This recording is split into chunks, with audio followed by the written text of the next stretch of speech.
¿Vivimos en una simulación?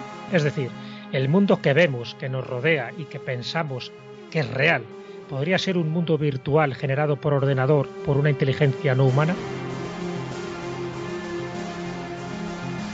Los astrofísicos analizan el universo con los datos obtenidos por nuestros telescopios. Estos datos son introducidos en ordenadores, donde se crean pequeños universos virtuales, que tienen como objetivo intentar descifrar las propiedades de nuestro cosmos. Modificando ligeramente esos datos con programas especiales, podemos estudiar, por ejemplo, la influencia de los agujeros negros supermasivos en las galaxias, o bajo qué condiciones se crean los elementos químicos necesarios para la vida.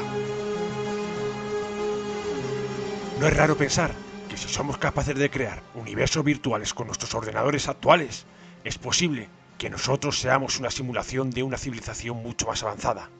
¿Es esto posible? ¿Las leyes de la física lo permiten?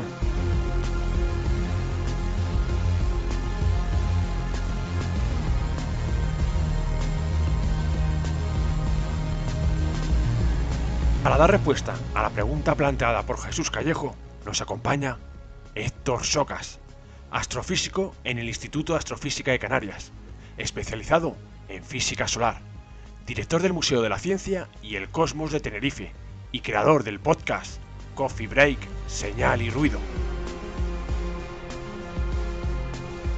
Nos adentramos en nuestro universo, ¿o no?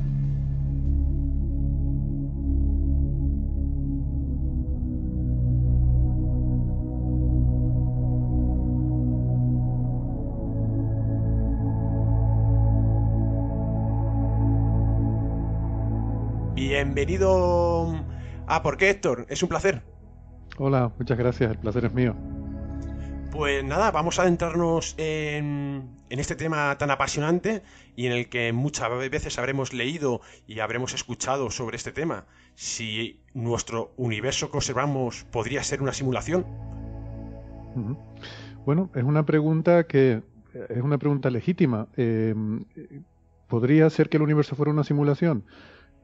Pues si quieres el spoiler de lo que creo que vamos a comentar en los próximos minutos es que sí podría ser, aunque en realidad no hay ninguna razón para pensar que lo sea. O sea, no tenemos ninguna evidencia ni ningún indicio que nos haga pensar, o ni siquiera un argumento teórico que nos haga pensar que eso tiene que ser así, pero es una posibilidad que no podemos descartar. Evidentemente tendría que ser una simulación de una escala y una magnitud inimaginablemente grande, mucho más de lo que podamos ni siquiera soñar con hacer nosotros en nuestros ordenadores. O sea que no estaríamos hablando de ordenadores parecidos a los nuestros, sino de una cosa que tendría que ser mucho más grande que el propio universo en cuanto a complejidad. Entonces, si admitimos esa posibilidad, pues bueno, puede que sí. Yo, quizás por ir un poco a lo mejor a cuestiones que igual son más filosóficas o incluso sociológicas, me da la impresión de que esta pregunta surge más de, bueno, aparte de la ciencia ficción, que por supuesto plantea y suele ser, y es lo bueno de la ciencia ficción, que suele ser muy provocativa y nos inspira pensamientos así muy, no sé, muy ortogonales a lo que suele ser la vida cotidiana, ¿no? A veces nos hace volar la imaginación, nos estimula a pensar en cosas totalmente de otros mundos. Pero también creo que puede haber un cierto componente, no sé, a mí es que esto me recuerda mucho a la idea de la creación, pero adaptada a tiempos modernos, ¿no? Así que, no sé, quizás haya un cierto trasfondo también religioso en el sentido de traducir pues el creador del universo, pasarlo de la imagen tradicional de las religiones a un concepto más moderno en el cual es una especie de programador de una gran simulación. Ya nos cuesta a nosotros entender el universo, pues imagínate ya simularlo entero, completo. Pero aquí también me planteo otra pregunta. ¿Se podría crear una simulación aunque sea de una pequeña parte del universo? Con los datos que tenemos, con la tecnología actual, aunque sea a nivel cuántico, vamos a empezar por lo más pequeño. Sí, de lo más pequeño, lo más pequeño no tiene necesariamente que ser lo más sencillo. De hecho, lo has dicho muy bien, a nivel cuántico es muy difícil hacer simulaciones cuánticas, ¿no? Y de hecho, para hacerlas bien, probablemente necesitaremos los ordenadores cuánticos que todavía no tenemos. Estamos empezando a experimentar con eso. Nosotros podemos simular cosas, podemos simular digamos, un cierto grado de complejidad. La cuestión es, bueno, voy a poner un ejemplo. Podemos hacer simulaciones muy interesantes y que son muy buenas del cosmos a gran escala. O sea, cuando preguntas, ¿podemos simular algo pequeño del cosmos? Bueno, de hecho podemos simular el cosmos a gran escala muy bien. Lo que pasa es que no podemos llegar a mucho nivel de detalle. En muchas de estas simulaciones los píxeles son más grandes que galaxias. Entonces, en esas simulaciones no llegamos a formar estrellas, por ejemplo, no llegamos a formar planetas, ni mucho menos personas, pero son simulaciones en las que se puede entender muy bien y son relativamente sencillas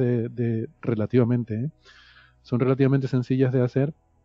Lo que pasa es que requieren una capacidad computacional gigantesca. Se hacen en grandes superordenadores y podemos ver cómo se forman las estructuras cosmológicas, cómo la materia oscura se agrupa formando halos en los cuales luego se van a formar las galaxias, todo ese tipo de cosas, cómo se forman los filamentos de la red cósmica. Y esto nos ha venido muy bien porque en los años 80, bueno, finales de 80, principios de los 90, cuando se empezó a descubrir que las galaxias no estaban homogéneamente distribuidas, sino que estaban como en superficies y filamentos, pues eso creó una cierta zozobra existencial, ¿no? Y gracias a que pudimos hacer estas simulaciones nos dimos cuenta de que es una consecuencia natural de la gravedad. Tú simplemente dejas actuar la gravedad y tiende a formar esa red cósmica, ¿no? Eso lo hemos podido ver gracias a estas simulaciones. Entonces, bueno, podemos simular el universo. Lo que pasa es que depende de a qué nivel de detalle te quieras quedar. Yo lo compararía con la famosa manta del refrán. O te tapas la cabeza o te tapas los pies. Pero nuestra manta de simulaciones es muy cortita. Entonces, si quieres taparte la cabeza, es decir, hacer una simulación a gran escala, los pies se te quedan fuera. Es decir, no puedes simular cosas más pequeñas. Evidentemente, si quisiera simularlo todo, desde lo más grande hasta lo más pequeño, pues no podríamos porque necesitarías una complejidad que ya sería del orden, ya sería comparable al propio universo. O sea, necesitarías el propio universo para simularse a sí mismo, ¿no? Algo así. Qué interesante.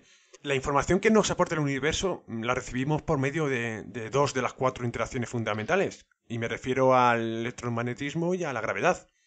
Con la tecnología adecuada se podría ocultar o modificar esta información. Por ejemplo, el ser humano, gracias a la tecnología, pues emite menos ondas de radio al exterior que las que se emitían, por ejemplo, en el siglo XX. O también hace unos años un grupo de físicos y astrónomos de Hawái y California propusieron buscar en las cefeidas y en cualquier otra estrella variable señales de modulación de fase y patrones que podrían ser indicativos de una comunicación intencionada, es decir, estaría modificando en parte ese espectro electromagnético que recibimos, esa información. ¿Esto es posible? ¿Se podría ocultar o modificar parte de la información que se transmite por el universo?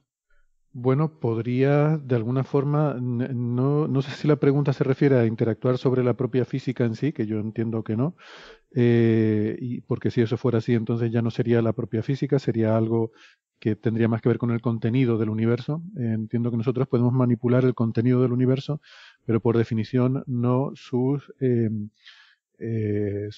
leyes, digamos, sus mecanismos con los que funciona, ¿no? Por el mero hecho de que nosotros estamos dentro. Entonces nosotros podemos operar sobre el contenido, pero no sobre las leyes que lo hacen evolucionar. Pero sí entiendo que a lo que te refieres es a cosas como que estas estrellas, ¿no?, de las que hablas, que pensar que una civilización muy avanzada pueda manipular una estrella para que sus periodos de oscilación sean tales que les permita enviar un mensaje o... Ocultar señales, que parezca que su planeta no existe o... Sí, sí, sí. Y bueno, hay ideas por ahí como que, por ejemplo, nosotros ahora estamos detectando planetas en otras estrellas a través del método del tránsito. Por ejemplo, cuando el planeta pasa delante de la estrella y tapa un poquito de su luz, pues hay ideas de que una civilización muy avanzada podría haber construido una especie de grandes, como, no sé, estos billboards, dicen en inglés, no sé cómo es la palabra en español, estos grandes carteles que hay en las autopistas, ¿no?, Sí. que son tan desagradables de ver con anuncios publicitarios, unos carteles muy grandes, pues que podría haber algo así a escala cósmica en el que alguien construyera algo del tamaño de un planeta, pero con una forma particular. Por ejemplo, digamos, imagínate un triángulo del tamaño de Júpiter. Y entonces ese triángulo pasaría delante de su estrella y nosotros podríamos reconocer que la forma de ese objeto no es la forma natural de un planeta, no es una forma esférica, sino que es un triángulo. Y eso nos llevaría a pensar que ahí probablemente hay una civilización que ha construido ese triángulo, ¿no? Entonces, bueno, hay gente que especula con esas cosas. Y lo contrario, el ocultamiento, ¿no? Uno podría, si nosotros sabemos que en cierta estrella hay una civilización inteligente y no quisiéramos que nos detecte a nosotros, si resulta que esa estrella está en la zona del cielo, lo que llamamos la eclíptica, en esa zona del cielo pasa que la Tierra, digamos que transita delante del Sol. O sea, las estrellas que están en esa zona ven el tránsito de la Tierra delante del Sol, ¿no? Ven como al pasar la Tierra delante del Sol se oscurece un poquito la luz del Sol. Igual que nosotros detectamos otros planetas de esa forma, pues desde esas estrellas se nos podría detectar de la misma forma. Entonces hay gente que ha propuesto que cuando la Tierra empiece a transitar delante del Sol, podríamos enviar un pulso láser, bueno, un pulso no, un haz láser en esa dirección para, digamos, camuflar el tránsito de la Tierra, para que el oscurecimiento que produce la Tierra lo compensemos con esa luz de láser. Evidentemente esto es una forma muy tosca, muy rudimentaria de hacerlo, pero uno podría imaginar que una civilización muy avanzada podría hacer esto de una forma mucho más sofisticada y mejor, y de esa forma ocultarse. ¿Y no sería a lo mejor en ese caso de ocultamiento más fácil analizar la información que recibimos de la gravedad? Es decir, encontrar alguna anomalía gravitatoria de algo que tiene que haber ahí pero que no observamos, y en ese caso observar esos datos y entonces sí que barajar la posibilidad de que puede ser algo que está siendo ocultado. Sí, pero claro, pero si estamos hablando de distancias interestelares, para nosotros eso es totalmente Muy difícil. no es factible, vamos. Con la tecnología actual, ¿no? Es ciencia ficción. Claro, en fin, otras civilizaciones que tengan una tecnología muy superior a lo mejor estarían en condiciones de hacer algo así. Nosotros mapeamos la gravedad, por ejemplo, de la Luna o de los planetas enviando una sonda a orbitar sobre ese planeta, ese cuerpo que queramos analizar, ¿no? Hacerlo desde mucho más lejos no sabemos cómo hacerlo. Lo hacemos utilizando como la órbita de la sonda pues es perturbada ligeramente por el hecho de que no sea totalmente esférica la distribución de masa de ese planeta, y entonces eso nos permite a través de muchos pasos ir mapeando cómo es la distribución gravitatoria. Claro, hacer algo así en otra estrella para nosotros es imposible. Quizás otras civilizaciones serían incluso capaces de detectar las ondas gravitacionales de un planeta alrededor de una estrella, quién sabe, ¿no? Nosotros ahora solo podemos detectar fusiones de agujeros negros y cosas así que son totalmente bestiales, pero igual es solo una cuestión de sensibilidad, ¿no? Pues vamos a seguir avanzando en el tema de la posibilidad de la simulación del universo, y vamos en este caso a detenernos en uno de los conceptos que se suele utilizar para afirmar que el universo es una simulación, que consiste tal vez en malinterpretar el principio holográfico. ¿Qué es el principio holográfico y la correspondencia anti-de Sitter, teoría de campos conformes? ¿Qué utilidades tiene también en la física actual? Bueno, eso es un tema muy interesante y es verdad lo que dices de que se suele confundir con la idea de que el universo sea una simulación, ¿no? Hay una cosa en física, como tú bien has dicho, que es bueno, todo este tema de la holografía. La holografía es un concepto que se empezó a introducir, bueno, Ed Hooft, un premio Nobel de Física, fue uno de los que más impulsó esta idea originariamente como idea abstracta, y luego fue plasmada de una forma muy concreta por Juan Martín Maldacena, que fue el que definió el que descubrió esa equivalencia que tú has nombrado, ¿no? Lo que se llama la dualidad de Maldacena, ADS-CFT. Bueno, vamos a dar un paso atrás, ¿no? Y intentar introducir esto un poquito más despacio. La holografía es la idea de que lo que pasa en un determinado, vamos a decir, en un determinado volumen, puede estar codificado en la superficie de ese volumen. Y esto, el nombre de holografía viene de lo que, bueno, del concepto de lo que es un holograma, que también está un poco mal entendido de forma popular. Solemos pensar que un holograma es una especie de, no sé, de imagen virtual de algo. Se suele poner el ejemplo de la escena famosa de Star Wars, en la que la princesa Leia graba ese mensaje en el que le pide ayuda desesperadamente a Obi-Wan Kenobi, Sí. y vemos ese mensaje que R2 lo proyecta, y la gente suele asociar eso con un holograma. Bueno, eso no es un holograma porque es una imagen plana. Esa es una imagen como la que hace un proyector de cine, ¿vale? Un holograma te daría una imagen que tú puedes dar la vuelta alrededor de esa imagen y ver cómo esa imagen cambia como si fuera tridimensional, pero no es tridimensional porque solo está la parte externa de la imagen. Qué De hecho, interesante dato. Sí, sí, sí. sí, el nombre holograma viene de la palabra en inglés hollow, el adjetivo hollow, que quiere decir hueco. O sea, un holograma es una proyección hueca. Es como si en vez de proyectar en una pantalla, pudieras proyectar, pues imagínate que proyectaras en una esfera y tu imagen es la superficie de la esfera, pero realmente dentro no hay nada, la esfera es hueca. Entonces, eso sería un holograma, ¿vale? Y entonces, siguiendo esa analogía, la idea del principio holográfico es que la física de lo que está ocurriendo dentro de esa esfera, tú la puedes estudiar viendo lo que hay en la superficie. Entonces, esto en principio no tiene nada que ver con simulaciones, sino es una forma de entender la física. Y a veces se mezcla, ¿no?, con la idea de que el universo sea una simulación, pero no tiene nada que ver. O sea, Eso es. lo que comentamos al principio, el universo podría ser una simulación o no, eso es una cosa, y la física holográfica es otra.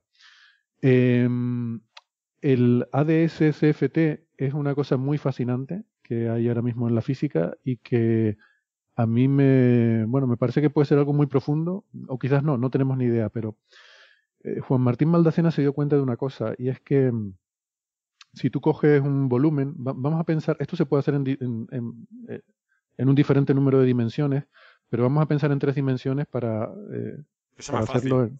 sí, para intentar imaginarlo en algo que podamos entender.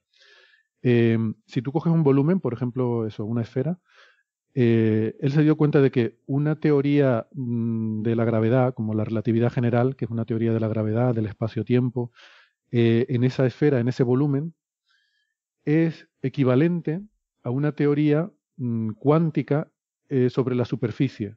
Le quitas una dimensión, ese volumen tridimensional, te quedas con 2 dimensiones y el contorno ese bidimensional que rodea digamos, la burbuja, ¿no?, que es el contorno de esa esfera, La envoltura. pues la envoltura de esa esfera, la cáscara, pues en esa superficie que es la cáscara, en esa superficie tú puedes definir una teoría cuántica de campos, una teoría de campos conformes, y resulta que esas 2 teorías son equivalentes. La teoría de la gravedad dentro del volumen es equivalente totalmente a una teoría cuántica en la superficie.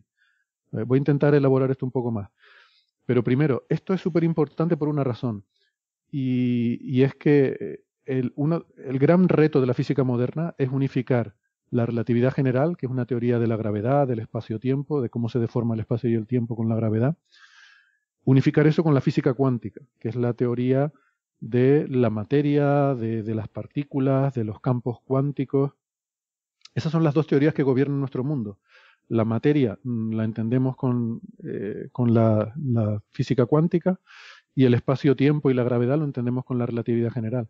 El problema es que esas 2 teorías son incompatibles y no sabemos cómo juntarlas. Y de hecho hay problemas, por ejemplo en agujeros negros parece que hay conflicto entre esas 2 teorías que dicen cosas diferentes. Entonces ese es uno de los grandes problemas, ¿no? Y el conseguir una teoría de gravedad cuántica es ahora mismo el gran reto de la física. Uno de los grandes candidatos a conseguir unificar eso, esto popularmente se habla de la teoría del todo. La teoría del todo es eso, es una teoría que englobe la física cuántica y la relatividad general. Entonces, la teoría de cuerdas, por ejemplo, es el candidato más conocido de una posible teoría que podría aspirar a eso. La gravedad cuántica de bucle es otra, podría ser. Es otra, efectivamente, sí. Y bueno, la holografía y sobre todo la dualidad de Maldacena son una parte fundamental en la teoría de cuerdas, ¿no? Aunque también se puede entender fuera del contexto de la teoría de cuerdas. Entonces, es como si esta correspondencia, para entendernos, es como si a cosas que ciertas teorías no pueden llegar, haciendo una correspondencia que la otra teoría sí sabe llegar, haciendo una correspondencia más fácil llegar con la otra teoría hacia los datos que no podemos acceder simplemente con esa teoría. Es una cosa más o menos así esta correspondencia. Sí. Eso sería parte de la utilidad de la correspondencia, sí. Y, o sea, yo creo que hay 2 vertientes en lo de la correspondencia, ¿no? Una es las implicaciones que pueda tener sobre la física fundamental y otra es las utilidades que pueda tener, ¿no? Entonces, yo primero, si quieres, déjame comentar la parte de por qué creo que es algo fascinante y tiene que ver con la parte fundamental. Y es que tenemos estas dos teorías, como te digo, que estamos intentando unificar y no lo conseguimos, que son la gravedad y la física cuántica, y de alguna forma llega Maldacena y dice, oiga, pero es que estas dos teorías tienen esta relación.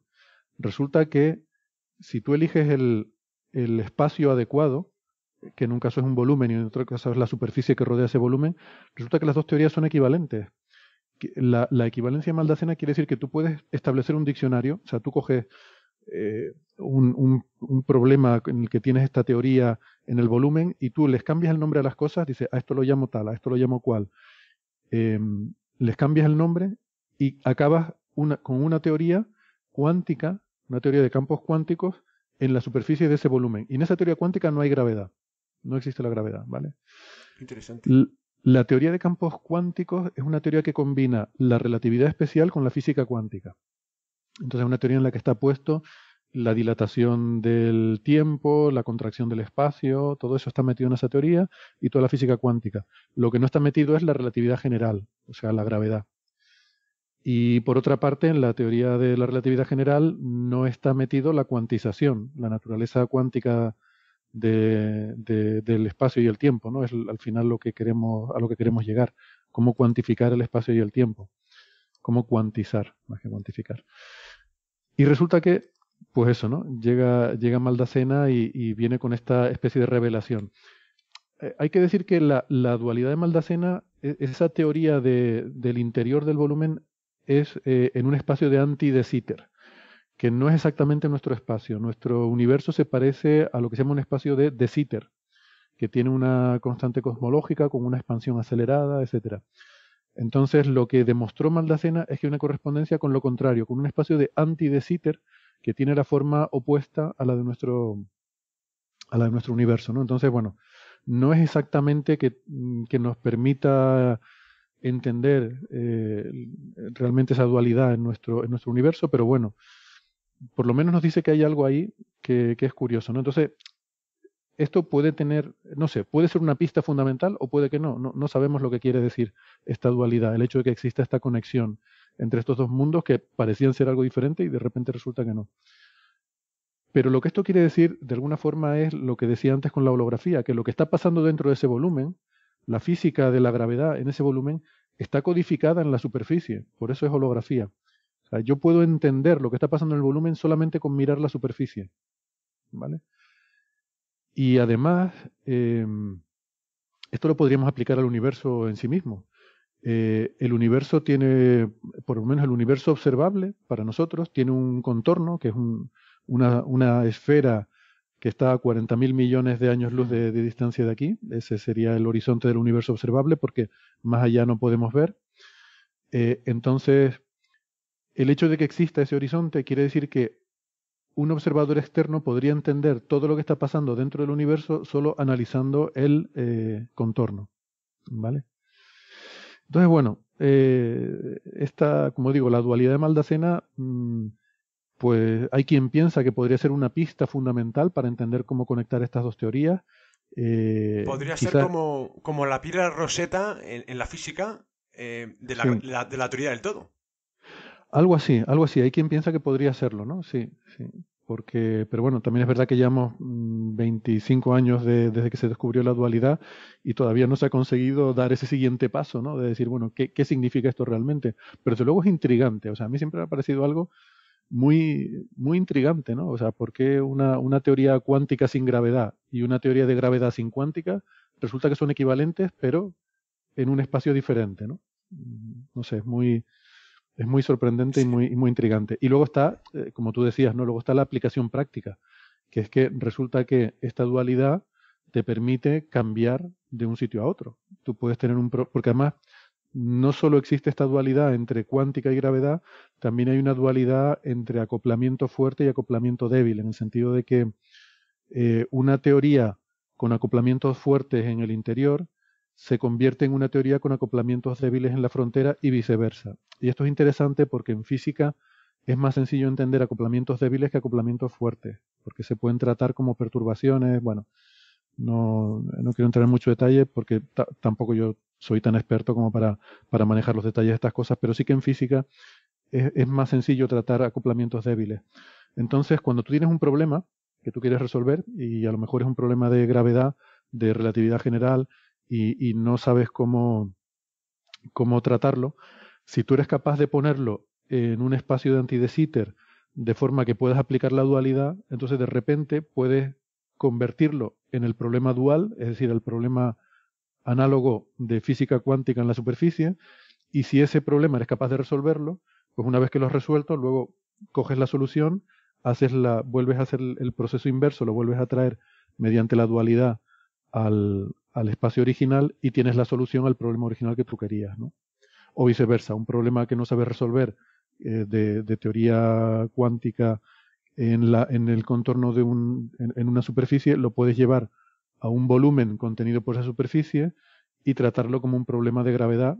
Y si tienes la suerte de que sabes resolver eso, pues luego puedes transportar la solución de vuelta.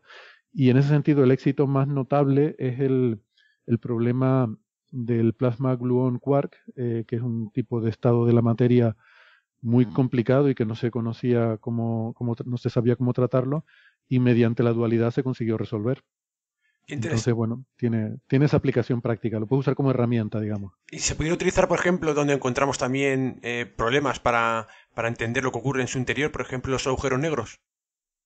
Pues sí, de hecho la holografía se aplica mucho a agujeros negros pero claro, es tanto lo que desconocemos todavía de los agujeros negros, porque además ahí, como te digo, es donde tenemos esta especie de conflicto, ¿no? Entre la relatividad general y la física cuántica. Entonces, pues sí, pero efectivamente o sea, los agujeros negros son candidatos perfectos para usar holografía porque tienen un horizonte que es una superficie que rodea el agujero negro, que nosotros podemos explorar de forma teórica, y sin embargo el interior nos está oculto, ¿no? El interior de un agujero negro es inaccesible desde fuera.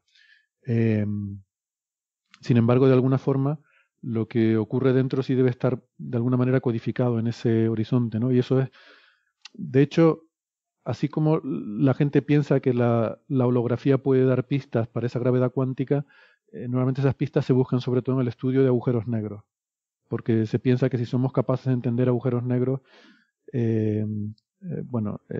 pues eso nos podría dar esa clave, ¿no? De hecho, Stephen Hawking justamente a través del estudio de agujeros negros fue capaz de sacar algunas ideas, ¿no? Por ejemplo, la primera relación fundamental de gravedad cuántica que conocemos y que creemos que está bien establecida es la de la fórmula de la radiación de Hawking. Y esa fórmula la sacó Hawking simplemente pensando en agujeros negros desde el punto de vista, bueno, termodinámico y físico, aplicando cuántica y relatividad general, fue capaz de sacar esa primera fórmula. Bueno, quizás un primer paso de una primera relación, quizás lo único que está bien establecido de la gravedad cuántica es la radiación Hawking. Este tema apasionante, de verdad, Héctor, y te agradezco enormemente que nos aportes tus conocimientos. Pues vamos a seguir con el tema de la simulación y algunas malinterpretaciones, porque también se suele utilizar y malinterpretar conceptos de la mecánica cuántica. Una de las afirmaciones que en ocasiones podemos leer es que el observador modifica la realidad, pero no es el observador, sino cualquier sistema macroscópico el que provoca que aumente las probabilidades de colapso de la función onda en un determinado punto. ¿Qué es la decoherencia cuántica? Por ejemplo, en el experimento de la doble rendija, ¿cómo se produce esa decoherencia? Vale, pues sí, son varias preguntas que son además muy profundas, ¿no? La decoherencia, quizás podemos empezar por ahí, es el hecho de que, bueno, quizás habría que empezar explicando lo que es la coherencia, ¿no? Y es que una de las cosas realmente alucinantes de la física cuántica es que los sistemas cuánticos no tienen un estado bien definido hasta que se produce una medida, ¿no? Entonces, ese no tener un estado bien definido, lo que quiere decir es que están en una superposición de estados. Eh, y esto es lo que llamamos un poco la coherencia, la coexistencia de varios estados en los que está un sistema, ¿no? Por el principio de superposición. La decoherencia es el proceso por el cual se pierde esa propiedad, se pierde la superposición de diferentes estados. y eso le ocurre a los sistemas cuánticos cuando interactúan unos con otros. En principio, la interacción de sistemas lo que hace es que provoca que estén entrelazados, que se produzca entrelazamiento cuántico entre sistemas que interactúan y, bueno, finalmente el proceso de medida pues hace que esos sistemas colapsen, ¿no? Y eso es al final lo que es la decoherencia. Es algo que no acabamos de entender bien. ¿Por qué a nivel microscópico las cosas actúan, se comportan con propiedades cuánticas? Existe la coherencia, existen estas superposiciones de estados, pero sin embargo a nivel macroscópico no. Y esto sabemos que tiene que ver con las interacciones. De hecho, un sistema, por muy microscópico que sea, para que mantenga unas propiedades de coherencia, o sea, para que se mantenga coherente, tienes que tenerlo a temperaturas muy bajas, porque si está a temperatura alta empieza a vibrar, empieza a oscilar, y tienes que tenerlo aislado. Es el problema que tenemos con los ordenadores cuánticos. Los quieres mantener en un estado en los que haya superposición de estados, y eso es muy difícil de hacer en la práctica, porque enseguida, rápidamente, los átomos interactúan unos con otros y se pierde esa coherencia, se diluye en esa interacción de unos con otros, ¿no? De hecho, hay sistemas que llamamos condensados de Bose-Einstein, que son sistemas macroscópicos que muestran propiedades cuánticas, pero son sistemas que hay que enfriarlos a temperaturas extremadamente bajas y mantenerlos en un estado muy, muy aislado para evitar esas interacciones, y de esa forma puedes conseguir que sistemas relativamente grandes puedan mostrar propiedades cuánticas. Entonces, bueno, esa es un poco la razón por la cual tenemos este comportamiento cuántico a nivel microscópico, pero se pierde a nivel macroscópico, ¿no? Por lo tanto, el observador no es el que modifica la realidad. Exacto, es la interacción de sistemas.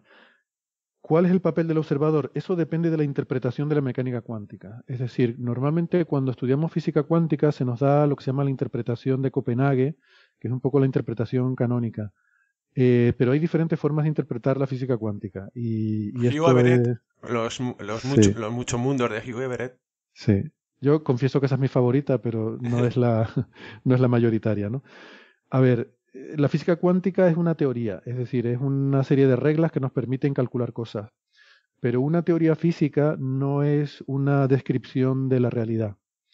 Y la mecánica cuántica es una mecánica, no es una descripción, o no pretende ser una descripción de la realidad. Esto es una cosa que es un poco de filosofía de ciencia, eh, pero normalmente no es muy importante, por eso a la gente no le preocupa mucho. Pero en el caso de la cuántica sí acabó siendo importante, porque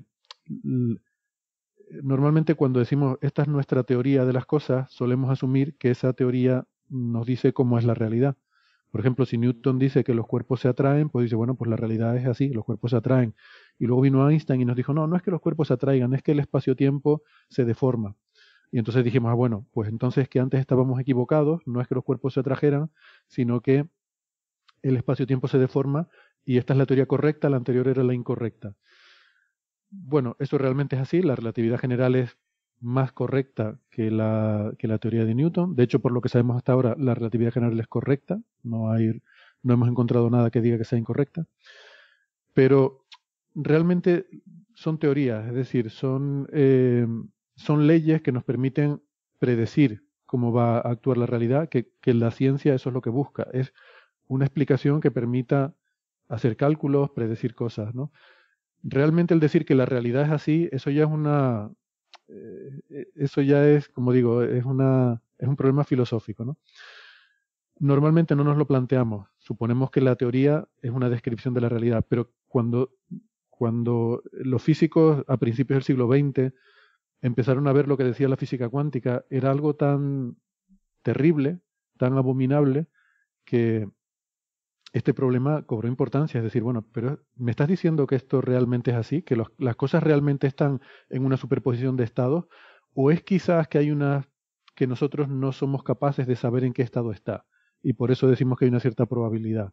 Realmente quizás hay unas variables ocultas que nosotros no tenemos acceso a esas variables, no las podemos medir, y entonces eso significa que no es que realmente estén en superposición. No es que el gato esté vivo y muerto a la vez, sino que nosotros no sabemos cómo está el gato hasta que lo observamos, ¿no? Entonces, eso es lo que llamamos la interpretación. Es decir, la mecánica cuántica nos dice que yo calculo las cosas de esta forma, pero la descripción de la realidad es una interpretación, es algo filosófico. Entonces se desarrollaron varias interpretaciones de la física cuántica. Y esas interpretaciones, en principio, son equivalentes en el sentido de que todas dan las mismas leyes, los mismos cálculos, las mismas predicciones, con lo cual científicamente no se puede decir que una sea correcta y las otras no.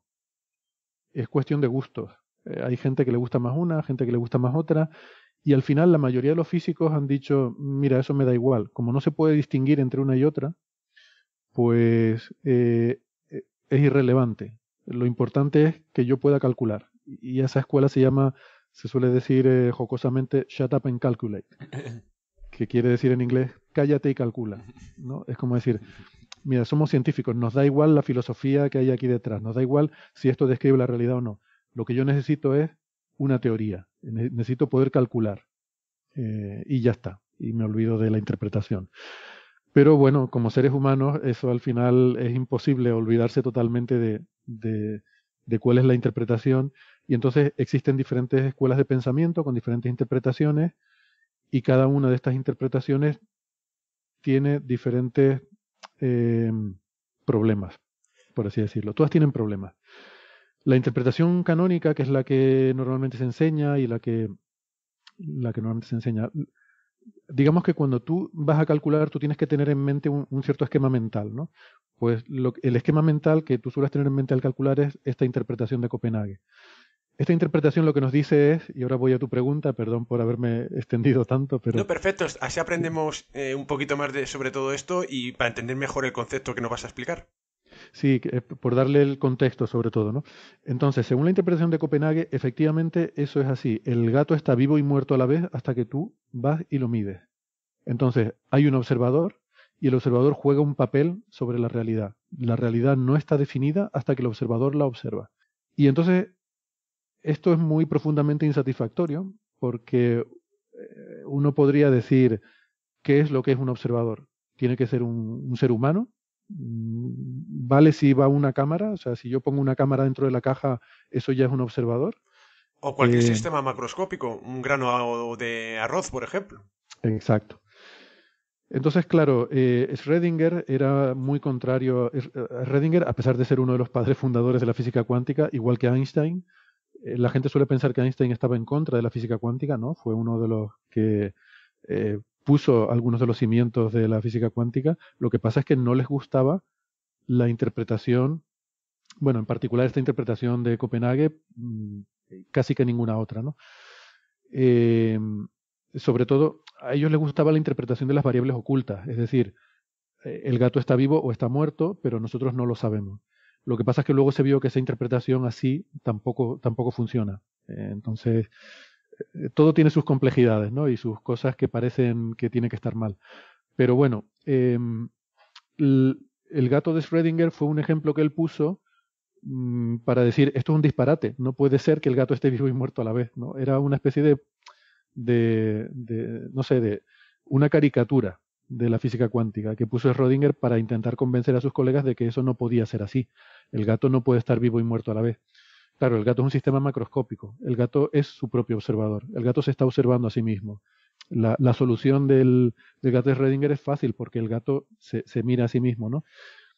Pero supongamos que no es un sistema vivo. Supongamos que entonces ahí está un poco la duda. Efectivamente, la interacción con otros sistemas macroscópicos produce decoherencia, con lo cual, en última instancia, uno podría llegar a la conclusión de que un sistema, el pasar de algo microscópico a algo macroscópico, al final produce decoherencia y eso es lo que te separa los niveles. Pero bueno, digamos que es un problema el definir hasta qué punto, o sea, la interpretación de Copenhague no tiene una respuesta clara y de hecho esto se llama el problema de la medida. Hay dos problemas. Uno es el papel del observador y luego hay otro problema muy importante también, que es que se carga lo que se llama la unitariedad en física. Y esto a mí me parece un problema todavía más profundo que el de la medida.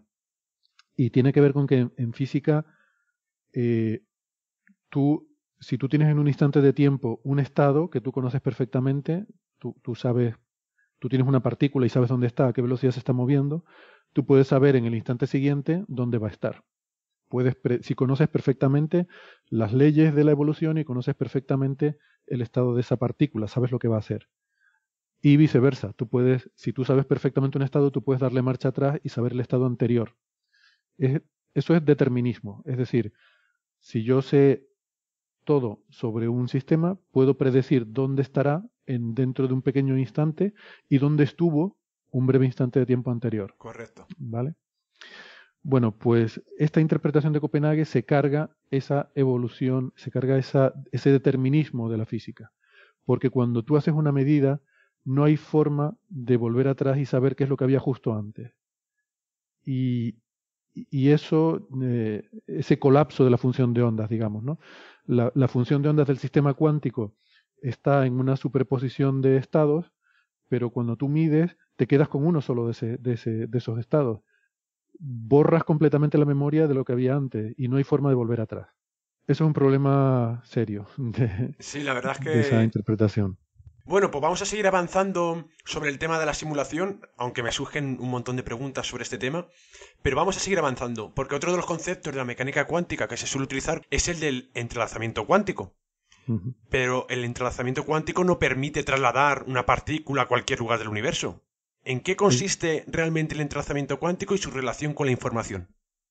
Exacto. Bueno, el entrelazamiento cuántico es uno de los pilares de los aspectos más fundamentales de la física cuántica y fue una de las contribuciones de Einstein, precisamente, ¿no? El experimento mental de Einstein, Podolsky y Rosen es justamente donde, que por cierto, ellos también lo planteaban, también era una caricatura de la física cuántica, el decir esto no puede ser, es un disparate, igual que el gato de Schrödinger. Y resulta que no solo resultó no ser un disparate, sino que es uno de los elementos fundamentales de la física cuántica. El entrelazamiento quiere decir lo siguiente: si yo suponte que yo tengo un proceso que me genera dos partículas y que esas dos partículas, pues, por las leyes de conservación implican, imagínate que yo produzco un par de dos fotones y que uno de ellos tiene el spin hacia arriba, pues el otro tendrá que tenerlo hacia abajo, ¿vale? Suponte que el proceso es tal que así. Lo que pasa es que la física cuántica nos dice que cada uno de esos fotones realmente no tiene un spin definido hasta que yo lo mido. Antes de yo medirlo, está en una superposición de spin hacia arriba y spin hacia abajo. Tiene las dos posibilidades, con un 50% de probabilidad cuando yo lo mida de que salga hacia arriba o hacia abajo. Pero mientras yo no lo mida, está en los dos simultáneamente. Está en superposición de esos dos estados, vale. La otra partícula, pues lo mismo, está también en una superposición. Lo que pasa es que esos dos estados no son independientes, están conectados, porque cuando yo mida una de ellas, si la que yo mido tiene el spin hacia arriba, la otra lo tiene que tener hacia abajo, ¿vale? Porque el proceso lo genera de tal forma que tienen que ser opuestos, porque si no, a lo mejor violaría alguna conservación, ¿no? Uh-huh. Entonces, yo no sé en qué estado está, pero si uno está hacia arriba, la otra tiene que estar hacia abajo y viceversa. No pueden estar las dos hacia arriba ni las dos hacia abajo. ¿Qué pasa? Que estas dos partículas las puedo separar muchísimo, todo lo que quiera en principio. Yo puedo coger una de estas partículas sin medirla, tenerla aquí en Tenerife y la otra me la puedo llevar a La Palma, que está... Bueno, y pongo estos dos ejemplos porque de hecho este es un experimento que se hace aquí en el observatorio. Sí, ha habido varios en Canarias. Sí. Y entonces estas dos partículas ahora están muy lejos. Y cada una de ellas está en una superposición de dos estados simultáneamente. Ahora bien, si yo hago una medida sobre la partícula que yo tengo, mido su estado, inmediatamente esa partícula colapsa, pasa de estar en una superposición de arriba y abajo, se queda, por ejemplo, solo arriba. Bueno, pues en ese mismo momento, la otra partícula que está en la otra isla ya no puede estar hacia arriba, tiene que estar necesariamente hacia abajo, ¿vale? Porque no puede ser que las dos estén hacia arriba. Y eso ocurre instantáneamente. De alguna forma, es como si, lo que voy a decir no es así, pero es como si el hecho de que yo haya medido aquí se propaga rápidamente, instantáneamente, y la otra partícula que está lejos se entera de que yo he medido aquí y entonces ella se pone hacia abajo.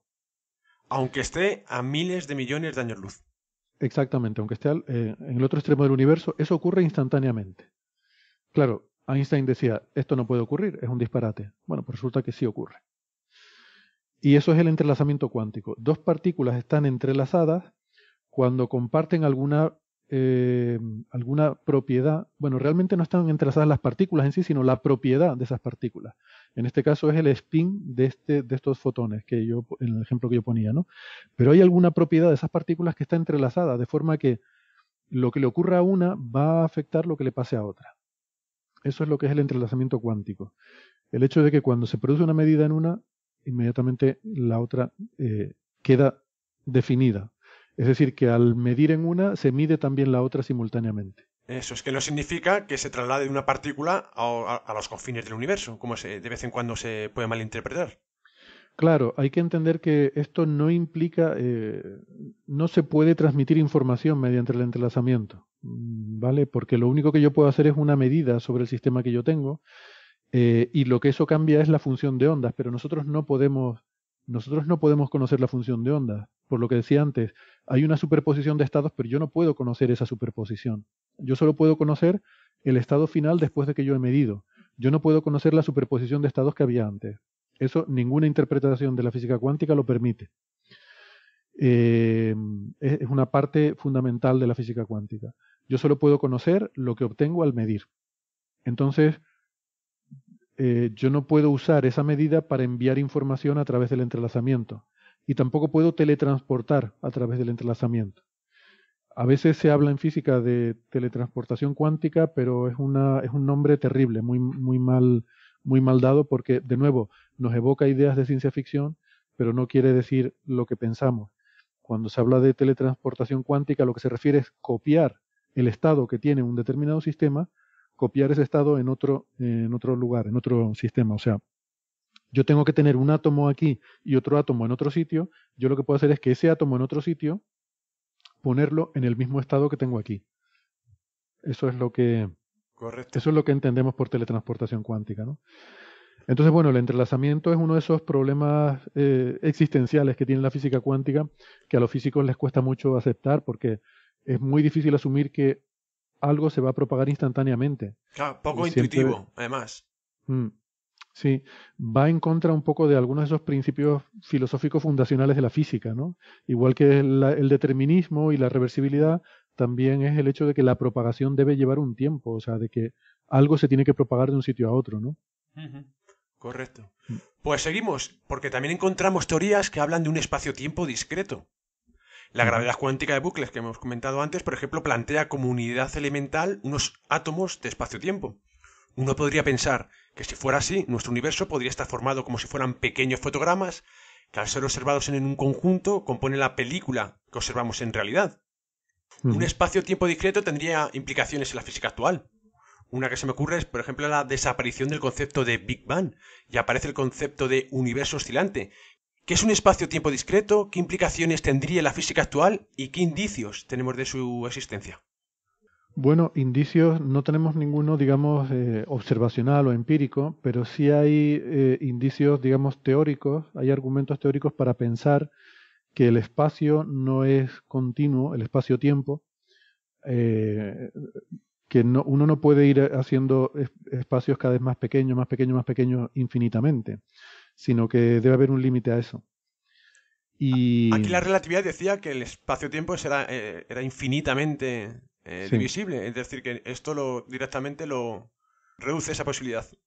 Exacto. La teoría de la relatividad general es una teoría continua, es una teoría matemática continua. Y sin embargo, a lo que aspiramos es a esto que hablaba antes de cuantizarlo, ¿no? Porque la naturaleza tiene una naturaleza cuántica y esa es un poco, eso es lo que se persigue cuando decimos que intentamos cuantizar la gravedad. Estamos hablando de cuantizar el espacio-tiempo. Eso es lo que buscan las teorías del todo, como la gravedad cuántica de bucles que tú decías, ¿no? Eso puede dar a entender que hay como píxeles del universo. Efectivamente, esto es a lo que tú te referías. Píxeles tanto en el espacio, serían píxeles, como en el tiempo, que serían como fotogramas, ¿no?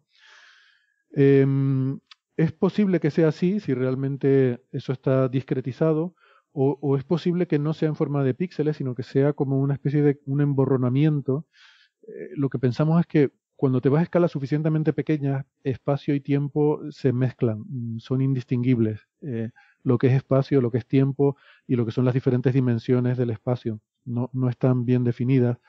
Hay un concepto que llaman a eso la espuma cuántica, que es que en escalas ya, pero estamos hablando de escalas tan pequeñas que, o sea, hay más distancia desde nosotros hasta un electrón que desde el electrón a las escalas de Planck, que son estas escalas tan pequeñas de las que estamos hablando. Eh, y bueno, electrón no, voy a decir un protón porque el electrón es una partícula elemental, pero desde el protón hasta las escalas de Planck hay más distancia que desde el protón a nosotros, ¿no? O sea que estamos hablando de escalas realmente pequeñísimas. Son las escalas en las cuales los efectos cuánticos se vuelven importantes a la hora de entender el espacio-tiempo. Esto es una suposición y de hecho, bueno, prácticamente todas las teorías de gravedad cuántica pues apuntan a eso. Por supuesto, no tenemos forma de comprobarlo y seguramente no tendremos forma de comprobarlo en muchísimo tiempo. Se analizaba, si no recuerdo mal sobre este sentido, sobre el fondo cósmico de microondas, la imagen que recibimos, al ser tan nítida, todo parece indicar que no existan estos átomos de espacio-tiempo. Porque al parecer, por lo que pude analizar en ese estudio que realizaron, ahora mismo no recuerdo de quién fue, esa imagen que tenemos del fondo cósmico de microondas nos llegaría como si hubiese una pequeña niebla debido a ese tiempo discontinuo, y de momento, con los datos que tenemos, observaban nitidez en ese sentido. Y todo parece indicar que es espacio-tiempo, pues, que era discontinuo. Bueno, que era continuo, perdón. Sí. Sí, lo que habría que ver es cuáles son las cotas que se ponen, ¿no? Ese trabajo en concreto que mencionas no lo conozco, pero sí he visto otros en los que se intenta, digamos, detectar indicios de esta espuma cuántica. Y uno de ellos es intentar buscar lo que se llama gravedad arcoíris, que es que puede haber dependencias del comportamiento de la gravedad con la longitud de onda, que estaría relacionado con la existencia de esta discretización del espacio-tiempo. Hay, por ejemplo, se ha intentado observar en rayos gamma que vengan de muy lejos, si, bueno, rayos gamma no, de fuentes muy lejanas astrofísicas, muy energéticas. Incluso de cuásares, sí, pero necesitas una combinación de rayos muy energéticos y otros menos. Porque al acumular un recorrido muy largo por el espacio, de alguna forma la interacción con la espuma cuántica produce algo parecido como a un rozamiento. No es un rozamiento, pero bueno, genera cierto efecto sobre los fotones, y esos efectos son diferentes para fotones muy energéticos que para fotones menos energéticos. Entonces se intenta comparar si la propagación de, por ejemplo, luz visible y rayos gamma, al comparar, ¿no?, en fuentes muy distantes, si se puede apreciar algún tipo de efectos de esto de retardo debido a esta interacción con la espuma cuántica. Entonces, bueno, hasta ahora no se han conseguido detectar.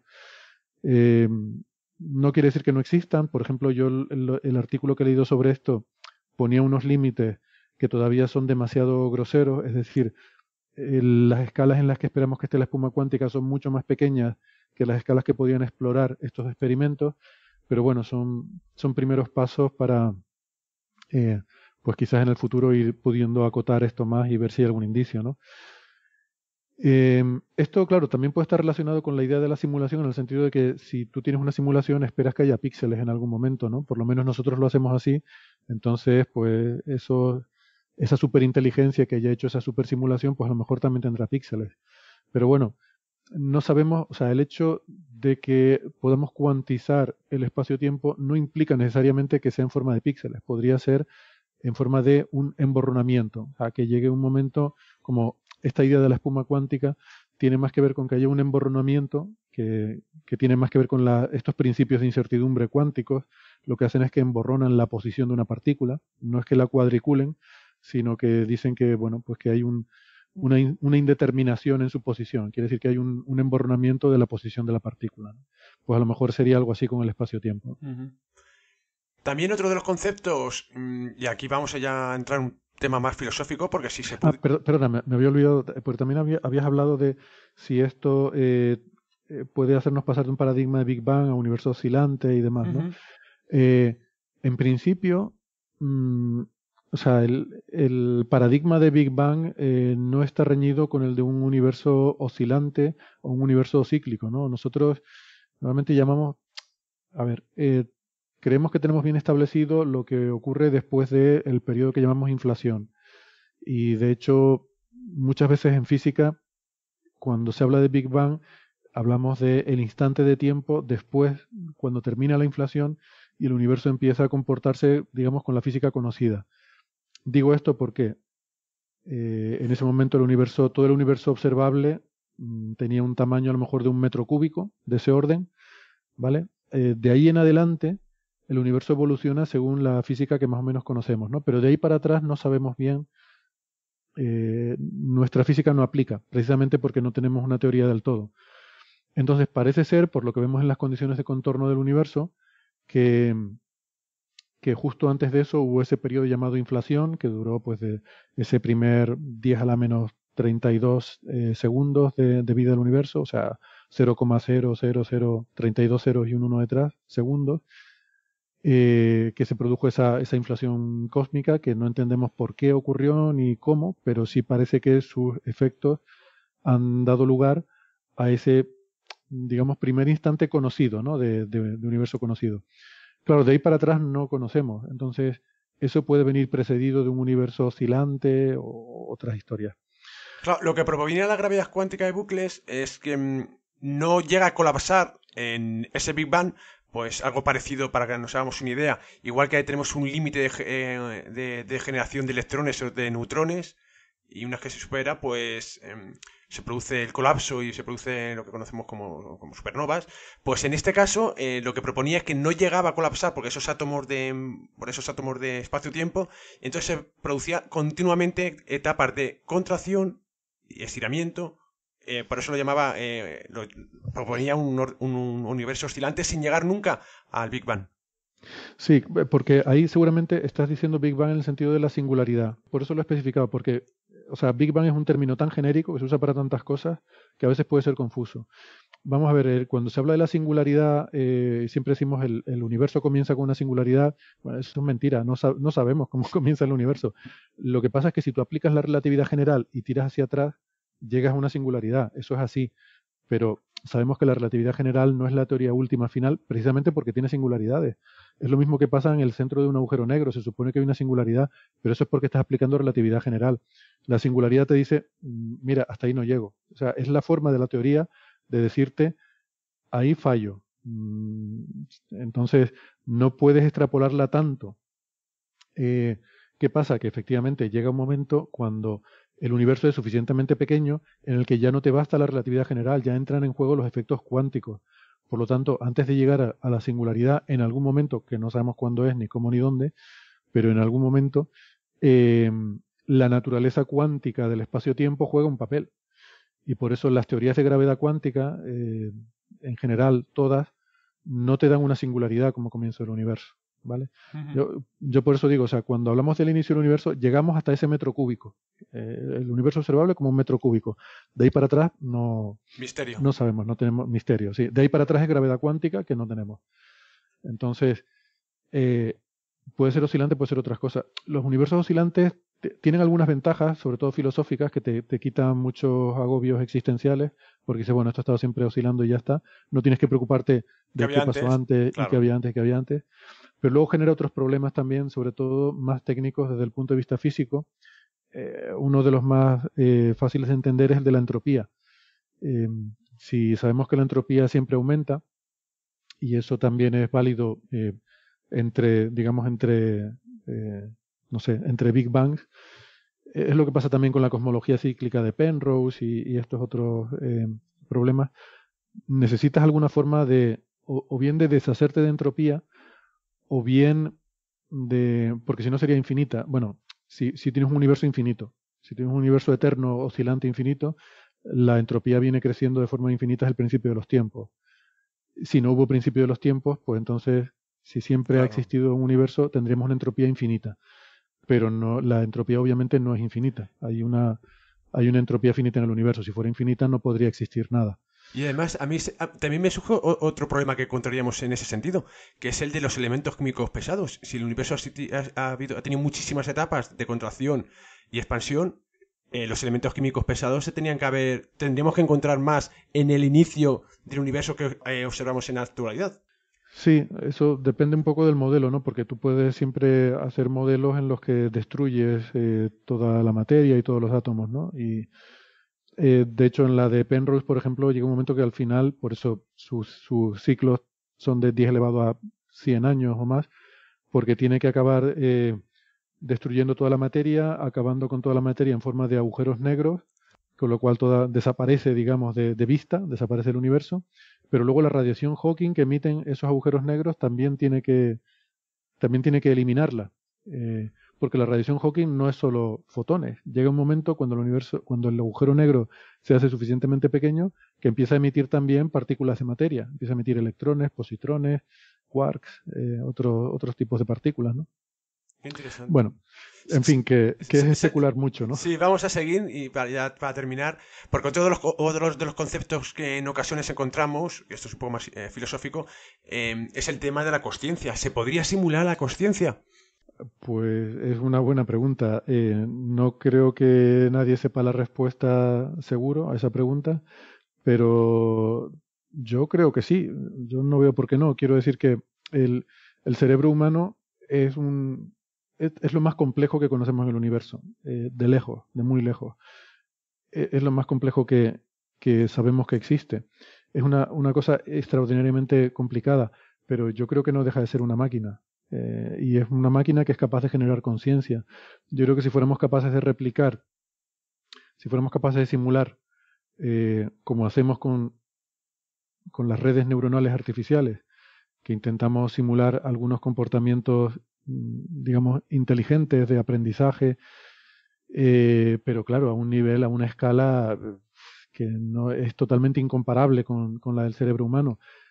Si se pudiera construir una máquina con la complejidad que tiene el cerebro humano, y no me refiero solo a que tú puedas poner las neuronas y las conexiones, sino también los millones de años de evolución que han llevado a una configuración inicial de esas conexiones.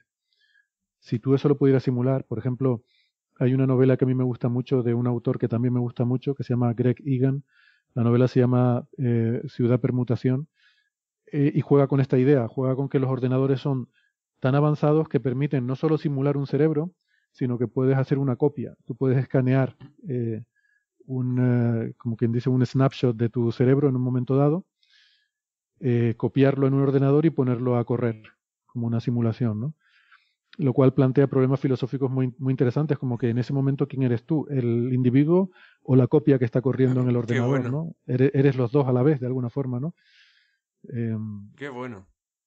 La idea es interesante y yo creo que yo creo que sí, que si se pudiera hacer eso se replicaría, simplemente porque no creo en cosas sobrenaturales, y entonces la alternativa a pensar que el cerebro humano y la conciencia es el resultado de una operación determinista sería asumir que hay algo sobrenatural, un alma o algo así, que vaya usted a saber, tampoco te puedo demostrar que no exista, pero me resulta filosóficamente más fácil de entender, y además, sobre todo, viendo que ya podemos hacer redes neuronales y que replican de forma muy primitiva algunos comportamientos como el aprendizaje, pues no veo por qué no podemos asumir que la conciencia es un producto de algo extremadamente complejo. Posiblemente este término de simulación de universo se popularizó con la película de Matrix.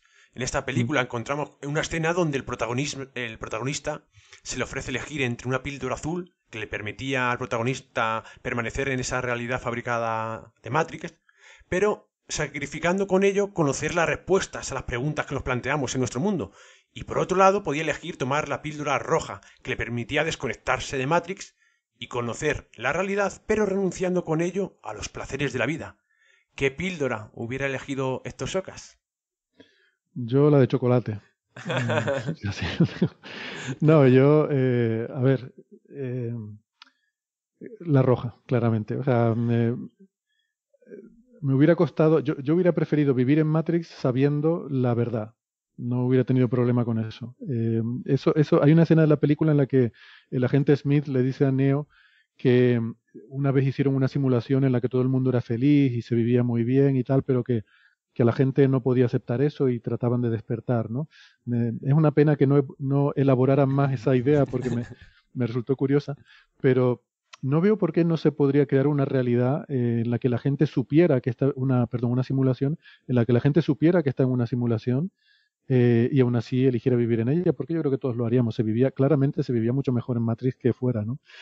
Pero, pero yo creo que claramente si uno pudiera elegir, pues querría saber la verdad, porque al final me parece a mí que es el sentido de la vida. Creo que somos la razón por la que el ser humano es lo más importante que conozcamos que hay en el universo, es porque tiene capacidad de entender el universo, ¿no? Entonces, como decía Sagan, somos la forma del universo de entenderse a sí mismo. Somos un poco el cerebro del universo.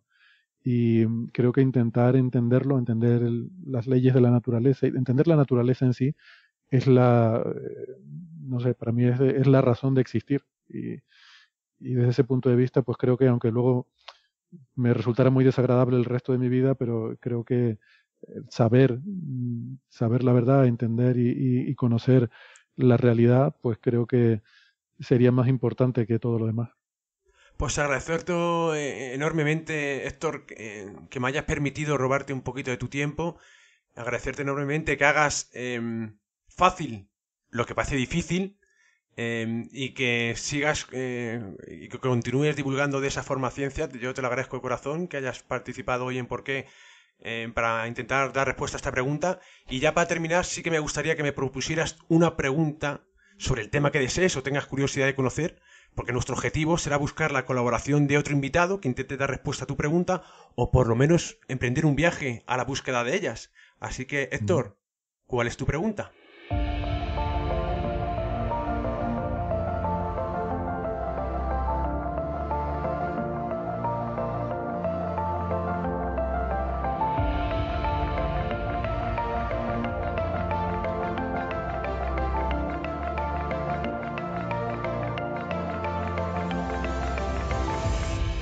Bueno, pues hombre, a mí me gustaría preguntar por la respuesta a algunas de las preguntas fundamentales de las que hemos estado hablando aquí, pero como creo que nadie las sabe, pues No no me te lo voy a pongas poner difícil, no me en lo ese pongas tan apuro, ¿no? difícil.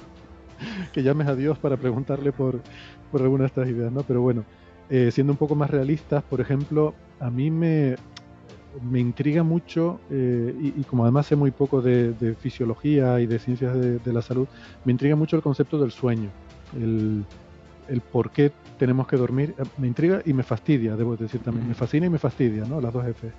Porque siento que perdemos la tercera parte de nuestra vida de forma inútil, durmiendo, y me da mucha rabia porque, como te digo, yo creo que deberíamos estar investigando y explorando el universo.